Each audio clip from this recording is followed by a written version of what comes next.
Today, I would like to explain my water type deck. Let's get started. Now, this video will be set up into about 3 different sections, maybe 4 even, talking about water type, like the actual Pokemon, which will be first, the item cards, which will have 3 sections of its own, or 4 actually, and why I only have so little water type energy cards. As well, in talking about strategies I use with this deck. Okay, so let's start. Now, I want to start with Lapras. Now, here's the thing, you ready? Lapras is honestly a very good card for the majority of the time, but in this deck, I kind of use them as just hit me as like target practice for the other person. And well, one of these Lapras knows Surf, which does, granted, a lot of damage, is 110. Another one knows Icy One, which does 50 damage, but puts your Pokemon to sleep. Your opponent's Pokemon specifically. So that's a pretty smart tactic to use. Another one I kind of use is just bait in a way, is Milotic and Feebas. Now, Milotic does have Mellow Waves, which also puts your Pokemon to sleep. But I think Lapras is better because generally is more fast, and you could get it faster than a Milotic.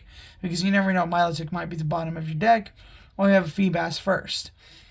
Unlike Lapras, where there's one Lapras, you could get it first card with 2 energies, and you could set up this sleeping move within 2 turns. So that's actually pretty smart.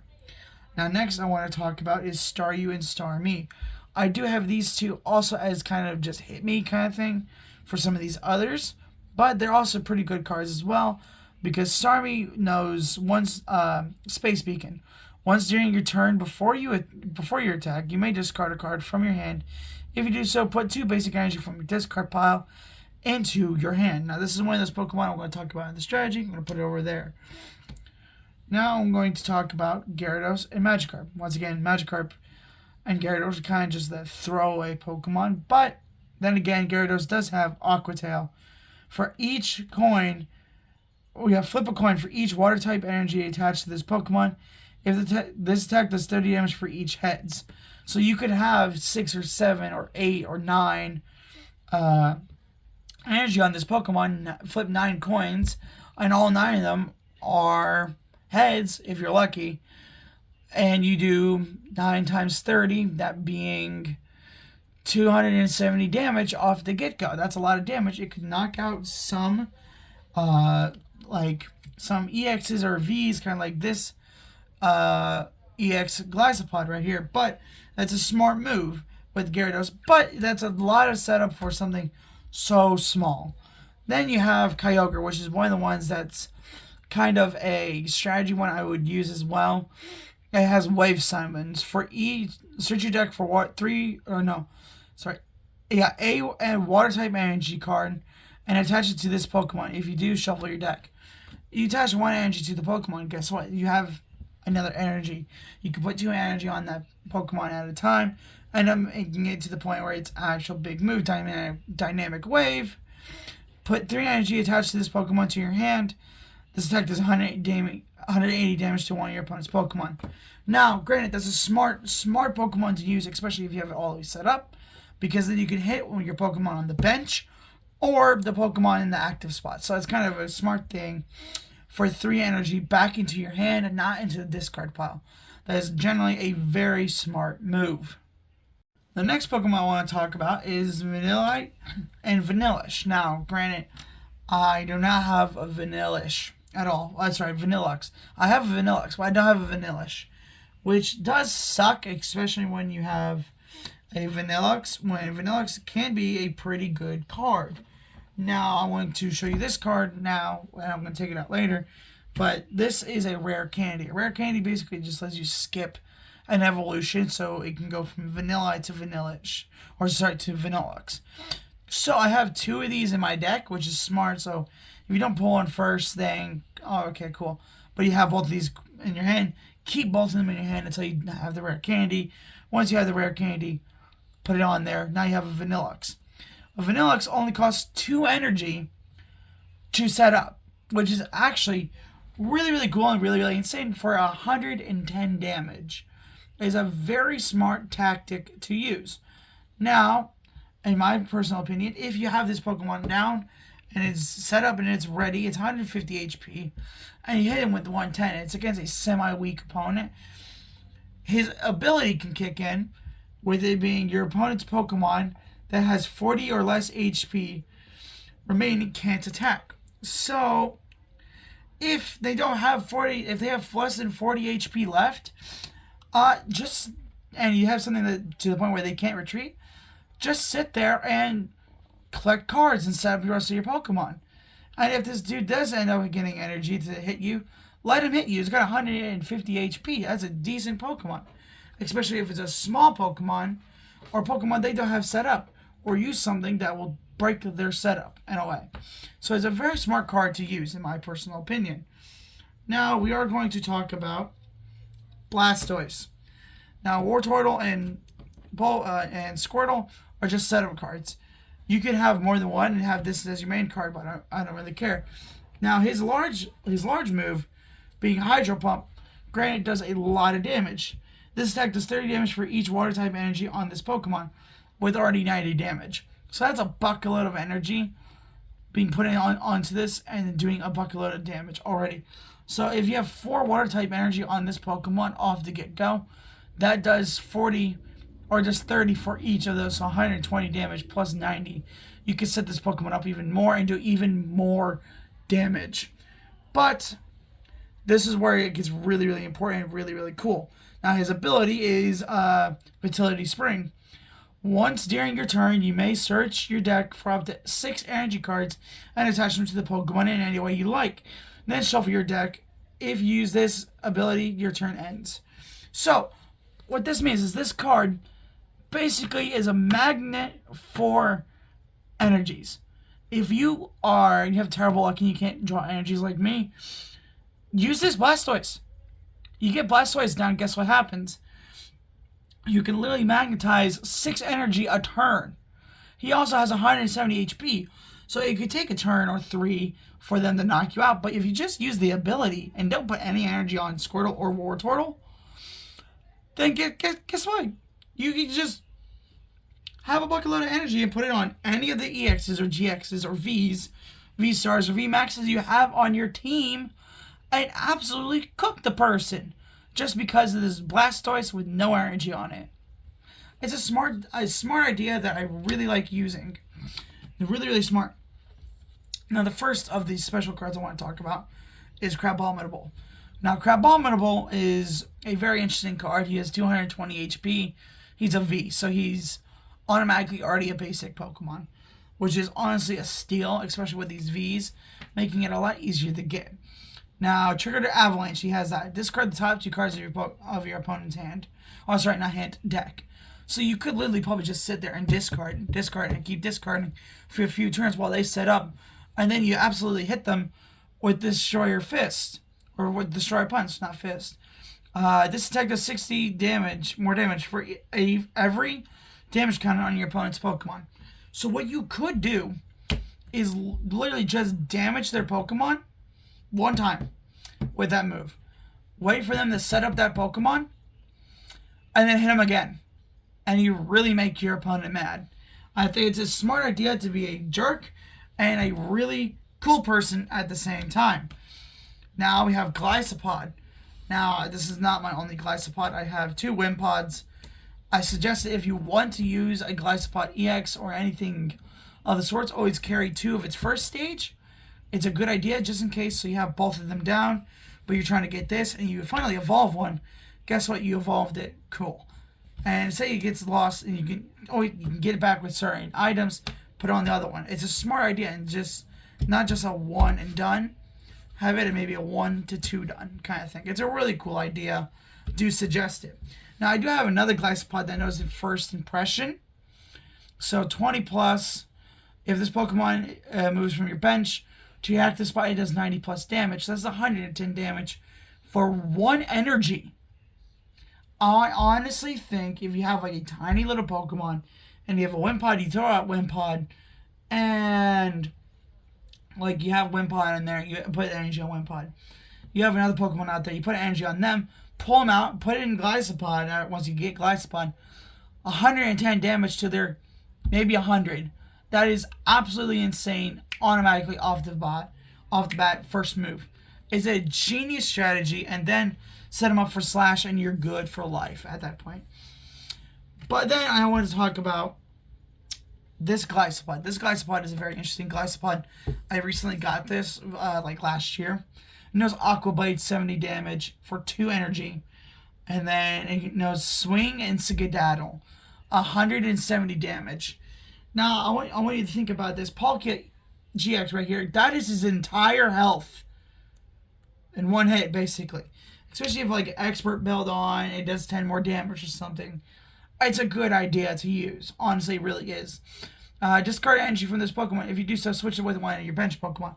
Now you have this Pokemon that has a 3 retreat cost, and you don't want to do anything, and that really, really sucks. So you have this other Gliscopod as well, with everything set up for first impression. Pull them out, put that Gliscopod in, first impression. You knock out the next Pokemon as well within basically 2 turns. That is a really good strategy to use, and I highly suggest it if you're trying to make a water type deck. But if I'm being brutally honest, my favorite card in this deck, and the big reason why this deck is a strong deck, in my opinion, is Palkia GX. Now, Grant, I've had this card for a very long time, and I absolutely love Palkia, and he's definitely one of my favorite Pokemon.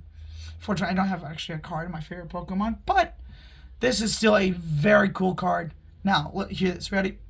So it knows spatial control, right? Move any number of energy from your bench Pokemon to this Pokemon. So once again, that Blastoise can pull in 6 energy. So you put 6 energy on one Pokemon. This dude can take all 6 energy with a move. Smart idea, or just put them all on this Pokemon. Hydro Pressure. This attack does 20 more damage for the amount of water type energy on this Pokemon. So it has a bucket load of water type energy on it already. It does 20 plus damage to that 60 already. So you could technically get this thing over 400 damage with one hit. Then you have Zero Vanquish. This is the one where everybody hates it. I played against my dad once with one of my other decks against him. Used this card. He lost in 10 minutes afterward.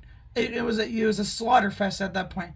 Zero Vanquish does 150 damage. That's his entire health minus 30, basically. It says shuffle all energy from each of your opponent's Pokemon into their deck. So let me put this straight. You ready? They have that many energy out. They put that many energy out on all their Pokemon, right? They're setting up to knock you out in a few turns. Zero Vanquish puts all those Pokemon, all these energy cards, back into their deck. Now they have to start all over again, which you only can play 1 energy per turn, so it's a very long process to return. And Palkia just finished the job for you right there. And then after that, you can use Hydro Pressure and basically take them out. After that, no problem at all. That's how easy it is to take out somebody with Palkia. Now let's talk about strategies. What am I thinking? I didn't mean to say strategies. I even grabbed my mat so I can show you strategies. So, actually, I need to show you the item cards first. That's more important than the strategies currently. And explain why I have so little water-type energies in this deck. It is a very interesting reason. You'll hear why. Now, we're going to start automatically with tools. Now, we have a Fighting Fury Belt. Now, as I said earlier, you could technically take out the Palkia one hit with that Gliscopod if you have a special belt of some sort. Well, this is basically the belt that I just said. All it does is increase your basic Pokemon HP by 40, which if you put that on Palkia, that's actually insane. And then it does 10 more damage to your opponent's active Pokemon before applying weaknesses and resistance. Well, let me put it like this. A water type, but that's not even a water type, it's a dragon type, with extra health and 10 more attack is 160 attack, where its only weakness is fairy, and you're not using a fairy type deck. Yeah, you're cooked. This card definitely guarantees that this Palkia right here makes it 10 times more stronger than it was before. Even though it's only adding 10 damage, it's adding 40 HP. Now it's over 200. Now you're struggling, kind of thing. It's a very smart idea. Then you have Defensive Vest.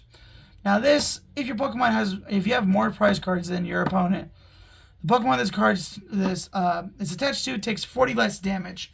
Now if you could stack Pokemon tools, would be really cool, because then you could do this, and that 40 HP is never taken from you.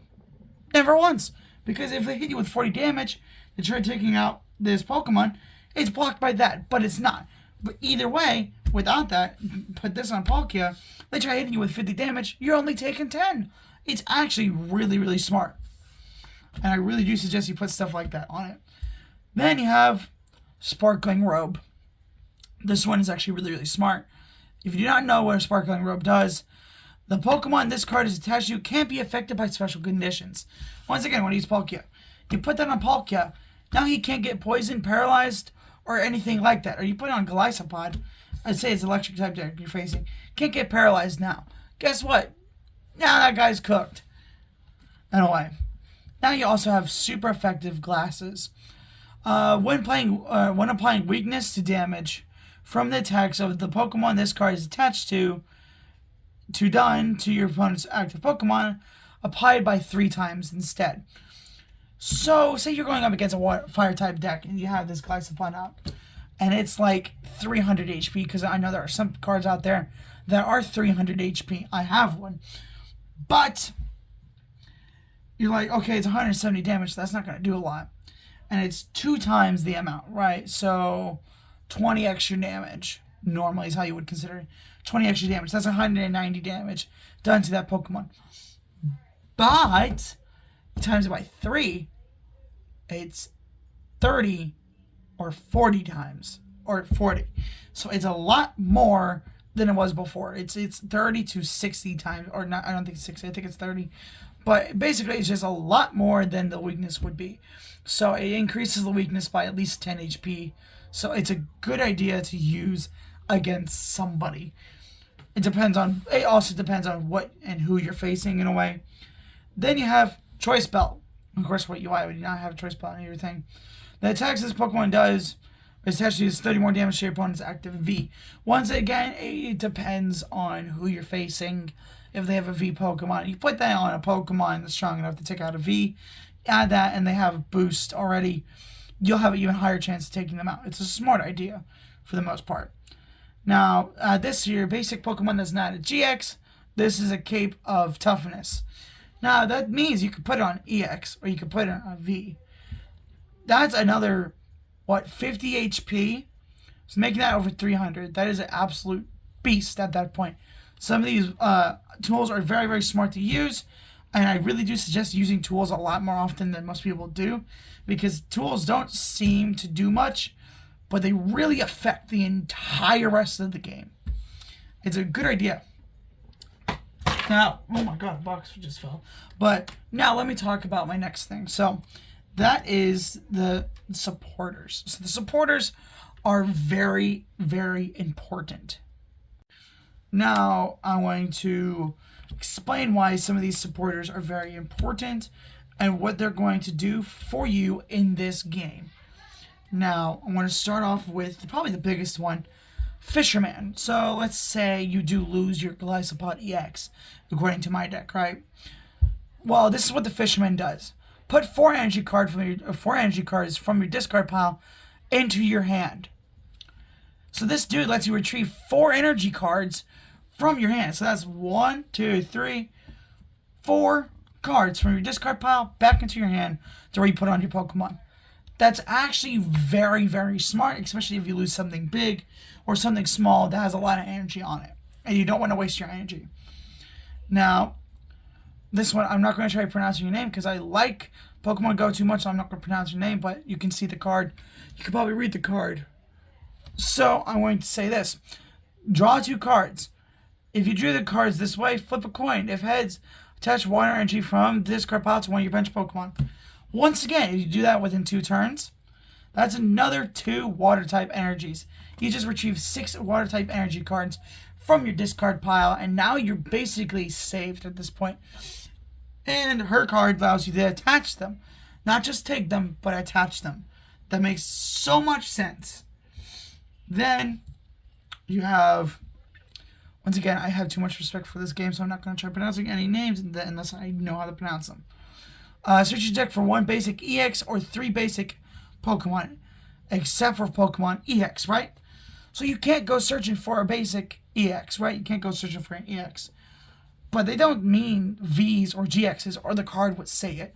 So now you have a Palkia GX and a Crabominable V, you could go searching for them because they're both basics. Which makes this card goated, even though it's so old. It's much older than others. It is a 2015 card. It's over 11 years old. You could technically just use that as a kind of a lie and use them for your V and GXs instead, which is actually very, very smart and very good idea to think about. Then you have Lana. She heals 50 HP to any Pokemon on your bench or active spot that has a water type energy on them. So if you're already running low on energy, or you're running low on HP, and you're hurt and you're beat up and you don't know what to do next because basically she's beat you at this point, or they've beat you at this point, Lana heals 50 damage, giving you an extra turn or two. It's a smart idea. Now, Pokemon Fan Club, search your deck for 2 basic Pokemon, reveal them, put them in your hand.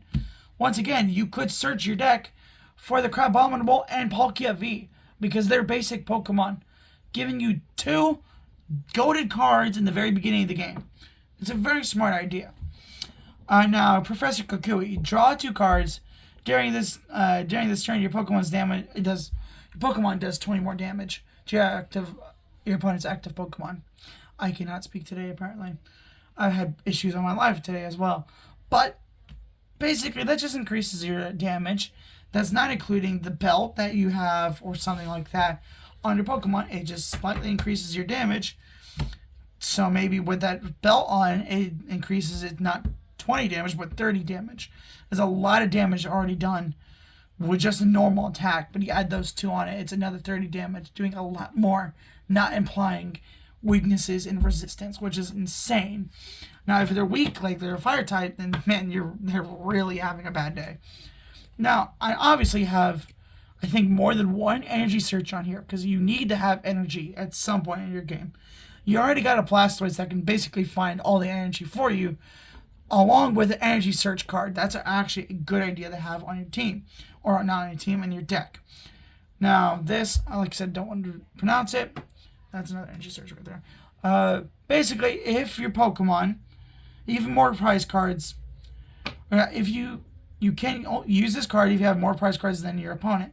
Now, this deck is kind of built in a way where if you have the right setup already, you're going to soar, you're going to excel, you're not going to need these cards.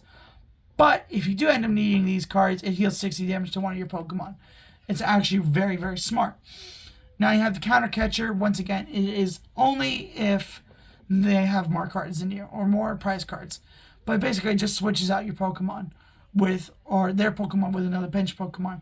So if you have one of their bench Pokemon very much so weakened, and you have enough attack to hit them and knock them out, you could use this if they have more cards than you and knock them out, giving you another point. And if it's EX or V for something like that, you get more, which is nice. An evolution instance is just searching for a Pokemon to evolve from. It's actually, evolve from, reveal it, and put it in your hand, which is nice. So you could find like the Glycopod and put that in your hand and evolve Wimpod that next turn. You have energy switch, so you can switch energies between Pokemon as normal. Professor's Ladder, search your deck for 2 basic energy type or just basic energy cards.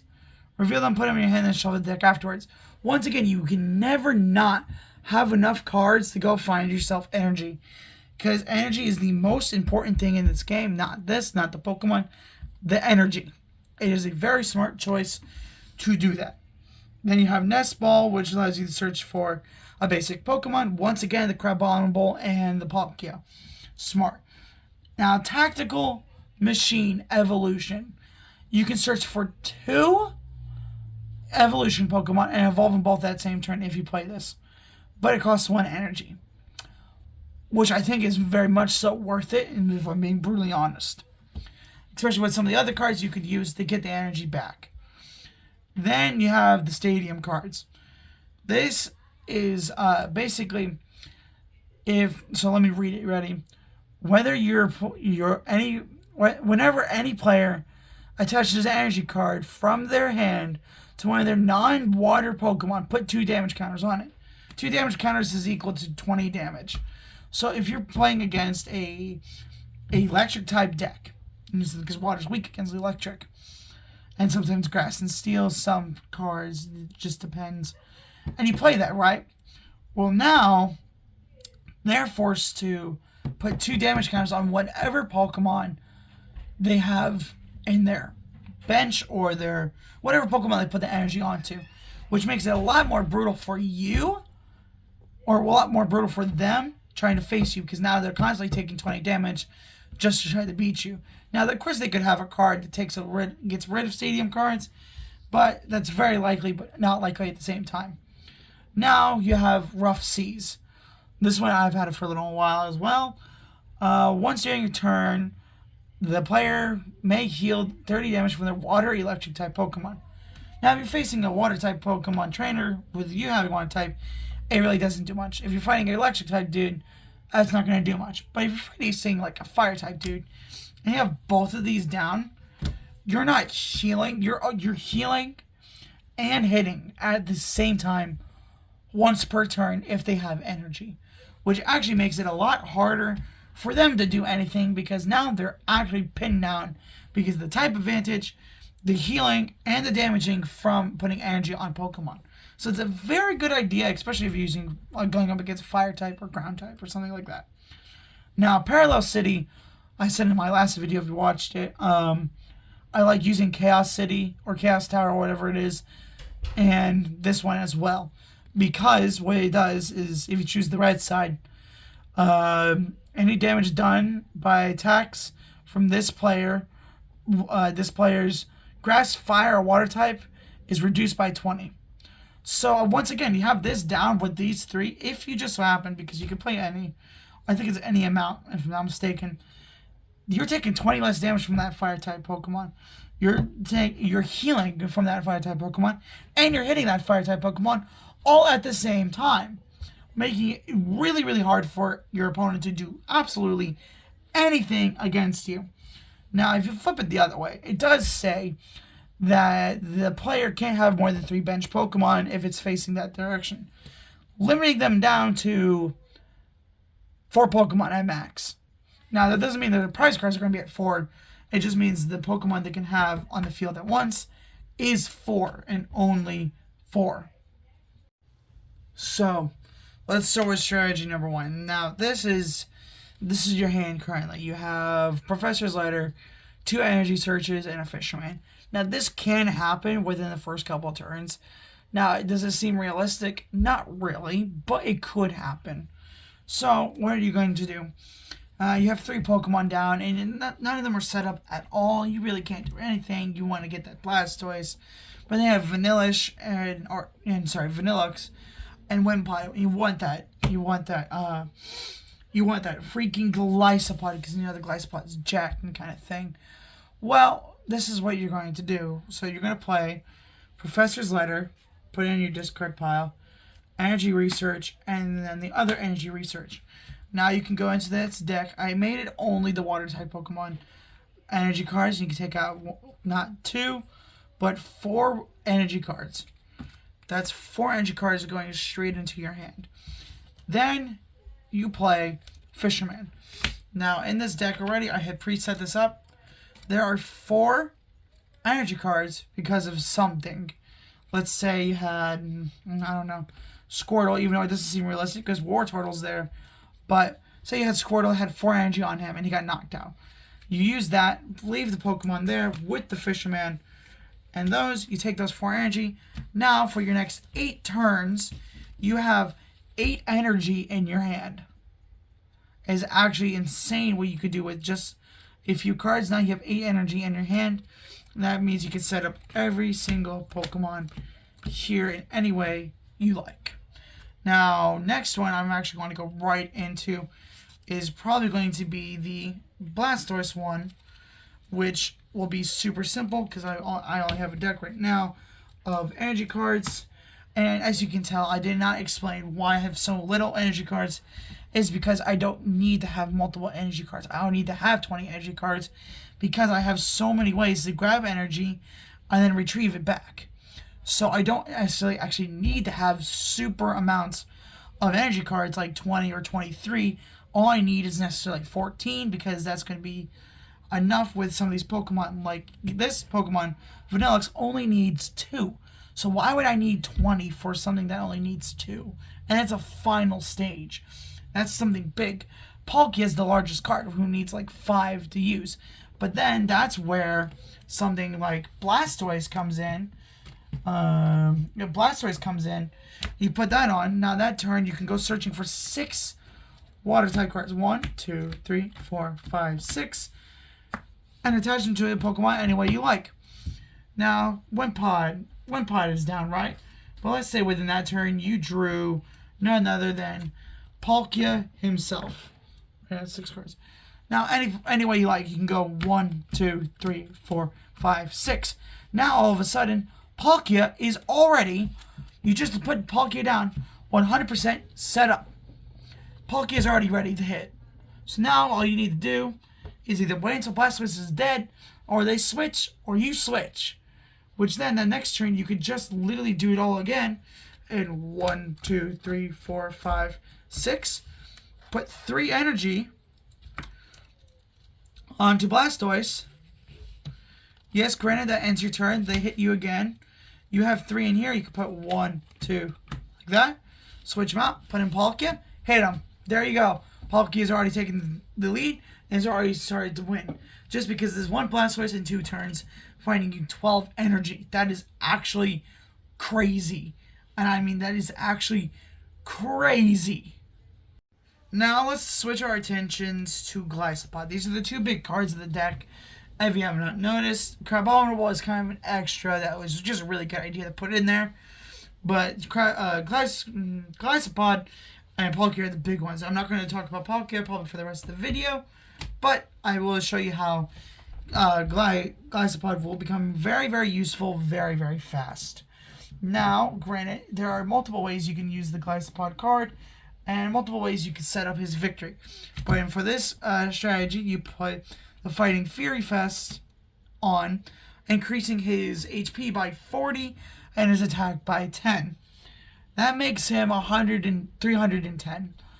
That makes him one bulky character to beat and try even hitting at the slightest. Now, let's say he does have 3 energy on him, right? So he does have 3 energy. That means he has a 170 damage move. That is now 110. You play Professor Cuckoo, you draw 2 cards, right? Now that is not 110, or that's not 180. That's 200 damage off the get-go right there. Very, very powerful. Now, you could also have done that before, but I didn't, because honestly, you don't really need it. That already does a bucket load of damage off the get-go, and that makes you basically, at that point, merely invincible. And to a degree, in a way. So now that's 200 damage, but then you discard a card, right? Discard a card, and you switch out for Gliscopod, who, let's say, does have 1 energy on. Switch out, that's 140, that's a 310 Gliscopod right there. With your non-regular Gliscopod, your non-like special Gliscopod having the Cape of Toughness, which will not affect GXs, put that on, and now he's at 180 HP, unlike normal. That makes him an even larger, bulkier beast that now knows first impression, that jumps in and attacks you first thing with 110 damage, knocking out not 1, but 2 Pokemon within simultaneously turns of each other. Now these 2 would be almost impossible to take out at this point, because that's 180 and 310 with an extra 10 boost. So that is a very dense kind of like fight you have to go through. Now, let's say you're going up against a V, and instead of this, you have Choice Belt on. That's 110 damage plus 30 to 140. It's not going to knock him out, but it will do a bucket load of damage against the V on your way for 2. Now you could do it again with either slash or first impression. Probably with slashes might be the best idea, and you knock them out almost guaranteed. That's if you have Claymore's Snowy Mountains, and they do play energies, and it is a different typing than water. If they keep playing energies, it is more than likely guaranteed to be weakened. If you have that in there, and that's 110 damage, that's technically 160 damage, for the mere fact that it's going to be 20 damage from them putting energies on him. Now, that does mean a lot. You could play the Parallel City as well, making it to the point where you take 20 less damage from one of those 3 types. Let's say it is a fire type, and then they take less damage. They hit you, and you take 20 less damage than normal. You still take a bucket load of damage. You're hurt, but you're not beaten. You're not out of the competition yet. And now you hit him again, and you knock him out. Voila, you win, kind of thing. Now that's how you do it. It just depends on your items. It really depends on items and tools to set up and abilities. It is actually insane what you could do with just the abilities of Blastoise. Having more than a couple of energies in your hand, setting up this Gliscopod and this Gliscopod, not using the Blastoise at all, and legitimately, so let's say, let me grab Blastoise again. Where did I put him? Oh, here you go. So say you have Blastoise up here, right? And he's on the brink of collapse. And you've already put those up there. You take that out, right? Either you put in this one or you put in this one. It don't really matter. Put in this one. First impression takes him out. Then you pull him back with retreat, which sucks. But then you pull him in. 170 damage. Plus the 10 damage. Plus the 20 from the Kukui. That's 200 damage. You're doing perfectly fine. You're still going to win no matter what. Even if you lose one Pokemon. You are set up with 2 Glycopods. And that concludes how my deck can be worked. Now, there are other cards that can help, like Milana healing up your Pokemon and taking the 2 cards, putting them back onto the Pokemon. But there's just a lot more things that could help, and it's just basically substantial. But these are some strategies that you could use. I will eventually find some app I can post all the cards I have on my deck on an official site, so you guys can either copy the deck or use the deck somewhere if you want. But this is honestly probably one of my favorite decks out of my 5 decks I have, I think. I'm going to be making more. I might do that on live. If you like that idea, type "let's go" down in the comments. And if you like this video, it would be really nice if you subscribed. But I'm not. You're not obliged to subscribe. Never in a million years would I actually demand that you be subscribed. But if you did, that'd be really, really nice. And comment or like. I don't really care. But if you enjoyed the video, I'm glad you enjoyed the video, because that's my purpose here. I'm just here to make you be happy, trying to lighten up the day, maybe give you some tips and tricks. But I hope you have a beautiful, amazing day, and I hope to see you tomorrow when I go live around 4 o'clock, if you can. See you guys in the next one.